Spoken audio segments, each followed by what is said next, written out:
This is the 3D VIEW-MASTER adventure Herbie Writes Again by Walt Disney Productions.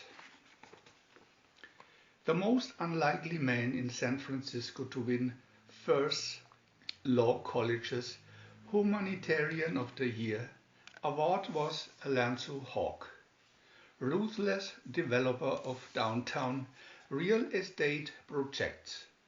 So Hawk and his crew of shyster lawyers were stunned one day when a pink-cheeked, naive young man walked into Hawk's office and presented him with a plaque naming him as the winner of that very award. The young man was Willoughby Whitfield, Hawk's nephew, who had just graduated from First.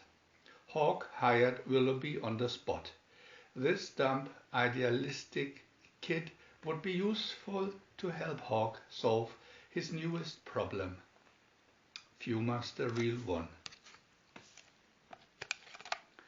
Picture 1.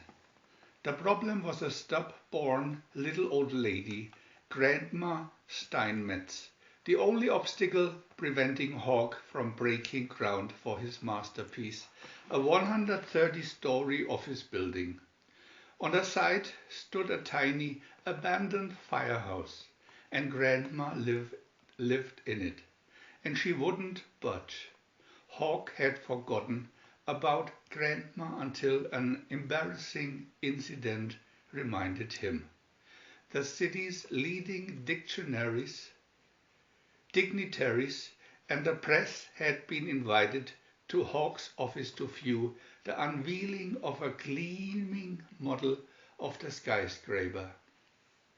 See picture on the cover of this booklet. When two workmen picked up the model, it separated from its base, exposing an exact scale model of the old firehouse, even with its original steeple. Hiding his rage beneath a veneer of hearty goodwill, Hawk sent for his nephew. Willoughby, my boy, I want you to grab a taxi and take this generous check to a little old lady. Picture 2. What a nice young man, smiled Grandma. Do come in. I can't, he said. This little car is standing on my foot. Herbie, she scolded. Aren't you ashamed? Now you get off Mr. Whitfield's foot this instant. As he limped through her front door, she explained, Herbie is always trying to protect me. I have to humor him. He's so sensitive. He used to be a famous racing car, but his driver went off to Europe. Herbie has a friend who lives here, too old, cable car number 22, out in the garden. Herbie found him in a vacant lot. Picture 3. While she made him a cup of tea, Willoughby warmed to his subject. Mrs. Steinmetz, my uncle, Mr. Hawk, sent me. Hawk, said a young feminine voice behind him, in disgust. Willoughby turned just in time to meet a right fist smashing into his chin. Bewildered, he toppled to the floor and looked up into the pretty, angry face of a girl in stewardess uniform. Oh, poor Mr. Whitfield, exclaimed Grandma. As he struggled to his feet, she added, This is Nicole. She used to live in a building across the street, but Mr. Hawk tore it down. Since then, she's been living with me. Nicole jerked a thumb toward the door. Blow, she said. She grabbed his elbow and ushered him outside. Have a heart, miss, he begged. This grumpy neighborhood is no place for an elderly woman. Besides, she's getting senile. Imagining that goofy little car is almost human. Mr. Whitfield, said Nicole ominously, how'd you like to take a ride in that little car? She climbed in on the driver's side and Gingerly he slipped in beside her. To his amazement, he soon found that the car had a mind of its own. Herbie, against Nicole's will, headed for the beach. In spite of themselves, Willoughby and Nicole ended up spending a pleasant afternoon getting acquainted. You see, Nicole told him, Grandma's late husband, Captain Steinmetz, commanded Hook and Ladder Co. 27. That firehouse was the headquarters. He was a real hero, and that firehouse has been Grandma's home since she was a bride. Picture 4. Herbie brought them home at dark. They entered to discover Grandma sitting forlornly in a bare, empty front room. Mr. Hogg was here with his lawyers, she explained. They took every stick of furniture I had. That settles it, declared Willoughby. I can see now that my uncle is a crook. From now on, I'm on your side. I know where his warehouse is. Let's go. They parked Herbie before the double doors of the big warehouse. Willoughby tried to jimmy the doors but failed. Impatiently, Herbie revved his motor, charged the doors, and crashed through. Picture 5. Inside, they found old cable car number 22, piled high with Grandma's furniture, including a portrait of Captain Steinmetz. As they started to push it out, they were challenged by 2 security guards. Herbie stealthily moved up a ramp to a loft above them and pushed down a great stack of furniture, sending the guards fleeing in panic. Picture 6. A few moments later, the cable car was safely outside with Grandma as a passenger. Herbie, with Nicole at the wheel and Willoughby beside her, was violently pushing the cable car up a hilly street. They passed a solitary figure dozing against a wall, an elderly ranger in a cowboy hat. He awoke with a start. Good, he muttered. I was feared the cars had stopped running for the night. He trotted across the street and swung himself aboard. Picture 7. As they reached the crest of the hill, the cable car began to roll down the opposite slope and was now a runaway, heading straight for the bay. Grandma and the ranger, blissfully unaware of their danger, were chatting happily. His name, she learned, was Mr. Judson, and he was gallant with compliments. Herbie sped to overtake the fleeing cable car. Willoughby opened Herbie's sunroof and climbed out. Desperately he lunged for the roof of old number 22, grabbed it, pulled himself aboard, and jerked on the hand brakes. The cable car screeched to a stop at the very edge of a harbor quay. VIEW-MASTER Reel 2, Picture 1. Grandma was determined to give Alonzo Hogg a piece of my mind, so she jumped into Herbie and told him to take her to Hogg's office. Willoughby came along nervously. They arrived just as a window washing rig on its external elevator descended to ground level. Excuse me, young man, Grandma greeted the operator. Can you tell me where Mr. Hogg's office is? Yes, ma'am, he grinned. The old buzzard hangs out 86 stories up, 6 windows to the left. Can't miss it. She stealthily removed from his belt the key to the rig. Herbie rolled in onto the rig. Grandma turned on the power and hit the button marked up. Willoughby grabbed and hung on. The next thing Alonzo Hogg knew, a cascade of soapy suds poured through the open window into his office, deluging him. He stared in unbelieving shock at a Volkswagen outside the window, containing a frowning little old lady, and at his nephew who sat beside her. Uncle Alonzo, said Willoughby nervously, I don't believe you've met Mrs. Steinmetz. How do you do, said Grandma formally, unloosing another blast of suds. In a rage, Hawk hurled a giant ashtray at his nephew. It missed Willoughby and struck the little car. Angrily, Herbie charged across the window sill and into Hawk's office. Picture 2. Yelling for help, Hawk ran through the suds, closely pursued by Herbie. The tycoon slipped and fell, struggled to his feet and stumbled fearfully onward. He burst open the door to the enter room and swam out on a tide of suds. As he passed by his secretary's desk on his stomach, she asked casually, "Will you be going out for a while, Mr. Hawk?" Picture 3.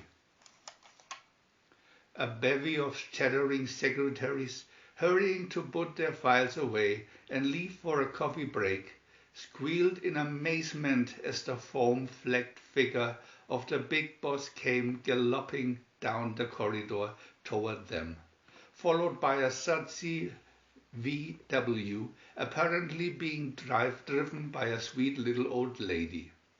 Picture 4. Hawk turned a corner and sped down a different corridor, toward a pair of plate glass windows that opened onto a ledge around the building. He climbed through the French-type doors onto the ledge and locked the doors behind him. Suddenly, he looked around in terror as the little car came crashing through the glass doors and onto the ledge. Hawk began to run along the ledge. He turned a corner and Herbie on 2 wheels came careening around behind him. Picture 5. "Herbie, this is enough," commanded Grandma. "You're making me angry. It so happens I know this nice used car lot where they send little cars that don't behave." Herbie squealed to a sudden halt. Hawk, baked up to the brink of disaster, suddenly regained his courage. "I'll get you for this, Willoughby," he raved, "if it's the last thing I do.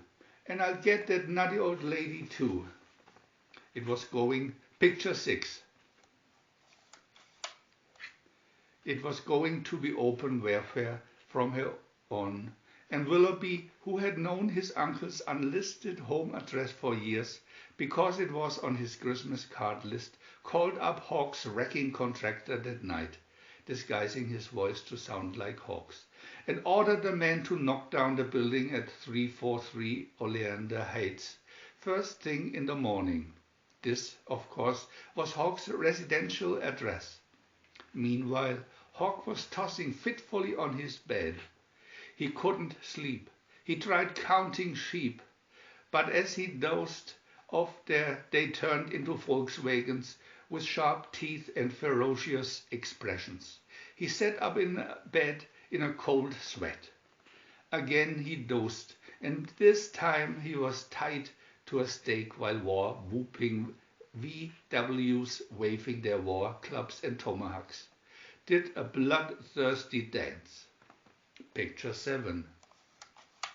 In the next nightmare, he was stretched out on a surgical table. Examining him were 2 shiny white VWs with red crosses on their hoods. One of them, brandishing an acetylene torch, said, "Looks like he's done for, Doctor. Let's take his carburetor out and have a look at it." Just as the acetylene torch sputtered nearer, Hawk was awakened by a thunderous boom. The entire house shuddered. Then the side wall of Hawk's bedroom collapsed, and a huge wrecking ball came swinging in through the gaping hole. VIEW-MASTER Reel 3. Picture 1. "Hawk gives up," screamed the headline in the daily paper. "Financier to abandon monster building project." Grandma answered the telephone. Hawk's voice was oily, chummy. "Yes, Mrs. Steinmetz, you've seen the paper? Good. Well, now that's that it's all over. I just wanted to phone and say how much I admire you in your pluggy fight to save that historic little firehouse." He hung up and faced his lawyers. Now that she's off guard, he growled, "We go right for the jugular vein. It's total war, if anybody asks you. I was misquoted in the press." In rapid-fire succession, he telephoned a series of heavy-duty equipment operators. "Harry, I want 6 of your big rubbish trucks, hydraulic lifts, here tonight, soon as it gets dark. Duck food? I want the big shovels and the crane here, 9 p.m. sharp. Charlie? I want the 2 sheep food compacting machines, also the stationary jackhammer and the gas pipe rig." As the evening mists crept over San Francisco, strange rumbling sounds and giant shapes began closing in on the area around the tiny old firehouse. There was the throb of truck engines and the clank of heavy tractor treads. Picture 2. Inside the firehouse, a candle-lit dinner table was set for 2. Grandma and Judson were celebrating. Handsome in his best suit, he was telling her tenderly, "Little lady, I got this pretty little spread of 200 acres in Oregon." Suddenly, the firehouse walls began to vibrate. Dishes toppled from the shelves. The chandelier began to sway. They sprang to the door and looked out in utter disbelief. Creeping toward them through the mist, like great prehistoric monsters, were the giant machines, earth movers, tractors, steam shovels, disposal trucks. Picture 3. The machines stopped. The only vehicle still moving toward them was a jeep, in which they could make out the commanding figure of Alonzo Hawk, dressed in a hard hat and a jumpsuit. His impassive chauffeur drove. Hawk stood like a conquering general. He lifted a bullhorn to his mouth. "Okay, Steinmetz, we know you're in there." The bullhorn roared. "We got you surrounded. You got 10 minutes to get your things and get out before I grind this dump into powder." The voice of his enemy galvanized Herbie into action. His engine snorted and roared into life. He plunged forward out of his place in the stall and burst out through the double doors of the firehouse, just as Captain Steinmetz' hook and ladder rig had done so often in the glorious past. Picture 4. Herbie charged through the army of giant machines, sending Hawk diving from his jeep in panic, and vanished in the mist. He sped toward Fisherman's Wharf. At a restaurant on the wharf, Willoughby and Nicole were enjoying dinner and each other's company. Willoughby was saying, "I never had a chance to tell you until now what I've been longing to say," when he was interrupted by the frantic bleep of a Volkswagen horn. It sounded the bugle charge of the U.S. cavalry. "Da-da-da-da-da-da!" "That's Herbie!" exclaimed Nicole. "Something's wrong." They dashed outside to find Herbie waiting, both doors invitingly open. They hopped in and Herbie took off. Picture 5. Herbie raced down the street, sounding the cavalry charge on his horn continuously. He passed another VW parked at the curb. Driverless, the other car switched on its lights, then its motor, and fell in behind Herbie. Other bugs joined the parade one by one. From a residential garage, a used car lot, even a junked one from a scrap heap. Now they were in army. 3 rows abreast, and not a driver or passenger in any of them except Herbie. Meanwhile, at the firehouse, Hawk was bellowing. 3 minutes, Steinmetz. Come and get us, yelled Judson. He grabbed a fire axe, smashed out a front door, and thrust the firehouse nozzle out. Grandma handed him her late husband's fire chief hat, which she put on reverently. Time's up, roared Hawk. Advance at full speed. As a giant shovel approached, Judson let burst a jet of water from the hose, which knocked the operator sprawling from his cab. The same fate befell a bulldozer operator. Picture 6. Suddenly, Hawk heard a sound like 1,000 horns on the attack. He squinted through the mist to see a horde of Volkswagens charging into battle at full gallop. Terror stricken, he yelled at his chauffeur, "Drive! Drive for your life!" The jeep turned tail, so abruptly that Hawk was thrown out. One by one, the mechanical monsters hesitated, then retreated, each one pursued by a vengeful VW.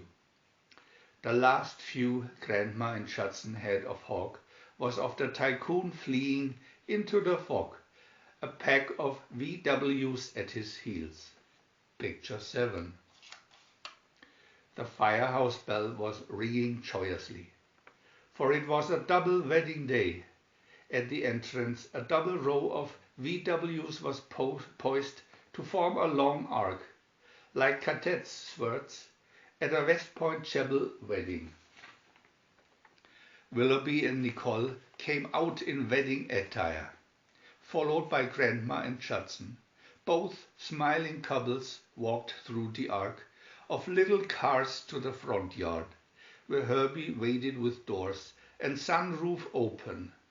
Standing at the front of a group of well-wishers was none other than Alonzo Hawk.